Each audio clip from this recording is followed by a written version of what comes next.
নমস্কার বন্ধুরা, আপনারা সবাই কেমন আছেন? আশা করব সকলেই ভালো আছেন। তো আজকের একটা বিষয় হলো মালয়েশিয়া পাম বাগানে কাজে আসার জন্য আমার কাছে কিছু ছেলেরা আমার কাছে জিজ্ঞাসা করেছে যে দাদা, আমরা পাম বাগানে কাজে যাব, তা যাওয়ার সময় কি কোনো ওষুধ নিয়ে যেতে হবে, কোনো ওষুধ লাগবে? এটা যদি একটু বলে দাও তাহলে আমাদের একটু সুবিধা হয়। তো হ্যাঁ ভাই, কিছু ওষুধ লাগবে।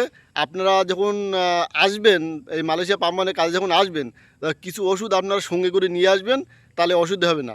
সেই ওষুধগুলো আমি আপনাদের বলে দিচ্ছি, নাম বলে দিচ্ছি, আপনারা ভালো করে শুনুন।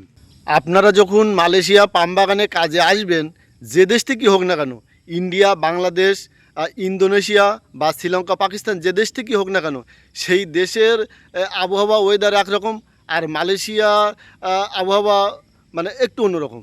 এবারে দেখা যাচ্ছে আপনারা অনেকেই জানেন যে মালয়েশিয়ায় সারা বছর 12 মাস প্রায় বৃষ্টি হয়, প্রচুর পরিমাণে বৃষ্টি হয়। পাম বাগানে যখন আপনারা কাজ করবেন তখন দেখা যাচ্ছে যে আপনাদের বৃষ্টিতে ভিজতে হবে। এবারে বৃষ্টিতে ভেজা মানে শরীর খারাপ হতে পারে, জ্বর, ঠান্ডা, কাশি এসব তো হতেই পারে। তো হবে না তা না, কিন্তু হতে পারে। তো যাই হোক, সেক্ষেত্রে আপনারা কী করবেন, এবারে আসার সময় আপনারা যে প্যারাসিটামল যে ট্যাবলেট, এই দেখুন, এই যে প্যারাসিটামল যে ট্যাবলেট এই জ্বরের জন্য, এই প্যারাসিটামল ট্যাবলেট আপনারা সঙ্গে করে নিয়ে আসবেন। আর এই প্যারাসিটামল ট্যাবলেটে আপনাদের কিন্তু জ্বর ভালো হবে।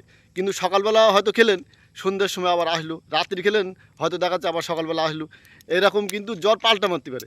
তার জন্য আপনাদের কি এই অ্যান্টিবায়োটিক ট্যাবলেট, এই অ্যান্টিবায়োটিক ট্যাবলেটটা মানে আনা মানে অতি অবশ্যই প্রয়োজন। এই ট্যাবলেটটা খেলে কিন্তু আপনাদের জ্বর আর আসবে না, মানে জ্বর একেবারে নির্মূল হয়ে যাবে।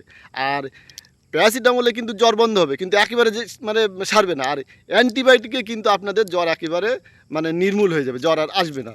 তো যাই হোক, এই জ্বরের জন্য কিন্তু এই দুটো ট্যাবলেট আপনারা নিয়ে আসবেন। আর করোনা ভাইরাসের পরে যে কাশির সিরাপটা বার হয়েছে, ওই কাশির সিরাপটা কিন্তু একেবারে অতি অবশ্যই আনা প্রয়োজন। এবারে ওই সিরাপটা আনলে আপনাদের জ্বর, ঠান্ডা, কাশির থেকে আপনারা উপশম পাবেন। আর পাম বাগানে কাজ করার সময় অনেক সময় দেখা যাচ্ছে যে চোট লাগতে পারে, কারণ ফল কাটার সময় হয়তো ওই যে পাতা বেগড়ু গায়ে পড়তে পারে, পায়ে পড়তে পারে, বা দেখা যাচ্ছে ফল লোড করার সময় কাঁধে, হাতে বা এই কলে ব্যথা লাগতে পারে। এবার সেক্ষেত্রে কিছু ব্যথার ট্যাবলেট আপনাদের আনা অবশ্যই প্রয়োজন। ডাক্তারের কাছে গিয়ে বলবেন মানে চোট লেগেছে, আমার চোট লেগেছে, মানে ব্যথার ট্যাবলেট দেন। ওই ব্যথার ট্যাবলেট কিন্তু আপনাদের কিছু আনতে হবে। আর ভলিনি যে স্প্রে আছে, ভলিনি স্প্রে এবং জেল, মানে যেটা মানে মলম টাইপের, এই দুটোই কিন্তু লাগবে। স্প্রে এবং জেল দুটোই আনবেন। মালয়েশিয়া বিভিন্ন কোম্পানির যে ক্যাম্পগুলো আছে, সেই ক্যাম্পের কিছু কিছু মানে বাগানে কিন্তু প্রচুর পরিমাণে ঝোড় জঙ্গল আছে যে পাম বাগানের মধ্যে।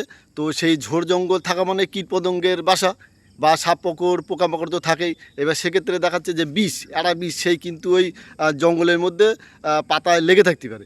এবারে কাজের সময় দেখাচ্ছে ওই পাতায় ওই বিষ গায়ে, হাতে, পাতায় লাগতে পারে। এবার তার জন্য কি আপনারা এই যে মলম দেখুন, এখানে এই যে মলম আছে রিং গার্ড, আর এর ধরুন যে ইটস গার্ড আছে, বা দেখা যাচ্ছে আরও যদি কোনো মানে ভালো মলম যদি থেকে থাকে, এই মলম কিন্তু আপনারা নিয়ে আসবেন। কারণ ওই ঝোড় জঙ্গলের মধ্যে যে বিষ থাকে, সেই বিষ লাগলে কিন্তু মানে চুলকোনো হতে পারে। তার জন্য কিন্তু এই মলমটা আপনারা নিয়ে আসবেন, তাহলে আপনাদের আর কোনো অসুবিধা হবে না। আর আপনারা তো জানেন যে মালয়েশিয়া বৃষ্টির দেশ, প্রচুর বৃষ্টির দেশ। আর একদিকে যেরকম বৃষ্টি, আবার অন্যদিকে এরকম রৌদ্রের তাপ, প্রচুর পরিমাণে রৌদ্রের তাপ। এবারে মালয়েশিয়া পাম বাগানে কাজ করতে গেলে দেখা যাচ্ছে বৃষ্টিতেও ভিজতে হবে, আবার রৌদ্রের তাপও আছে প্রচুর। এবারে কাজের সময় মানে কাজ করে আসার পরে দেখা যাচ্ছে রুমে যখন আসলাম, তখন দেখা যাচ্ছে এই ঘাড় যন্ত্রণা করছে, বা কপাল যন্ত্রণা করছে, মাথা যন্ত্রণা করছে, এরকম যন্ত্রণা হতেই পারে। এবারে তার জন্য আপনারা যে ওই অমৃতঞ্জন যে মলম বা যে টাইগার যে বাম, এই ধরনের মলম আপনারা কিছু আনবেন, তাহলে আর অসুবিধা হবে না। এবার আমি যে ওষুধগুলোর কথা আপনাদেরকে বললাম, এই ওষুধগুলো আপনারা নিয়ে আসবেন, তাহলে আপনাদের আর কোনো অসুবিধা হবে না। আপনারা নিশ্চিন্তে, নির্ভাবনায় আপনারা কাজ করতে পারবেন। আর কোনো কিছু হলে আপনারা নিজেদের চিকিৎসা আপনারা নিজেরা করতে পারবেন, মানে প্রাথমিক চিকিৎসা আপনারা নিজেরা করতে পারবেন, কোনো অসুবিধা হবে না। আজকের মতো এই পর্যন্তই, দেখা হবে পরবর্তী ভিডিও। ততক্ষণে আপনারা ভালো থাকবেন, সুস্থ থাকবেন, সুন্দর থাকবেন, আর দেখতে থাকবেন আমার ভিডিও। আর কোনো কিছু জানার প্রয়োজন হলে আমাকে অবশ্যই কমেন্ট করবেন, আমি আপনাদেরকে উত্তর দেব, আমি আপনাদেরকে রিপ্লাই দেবো।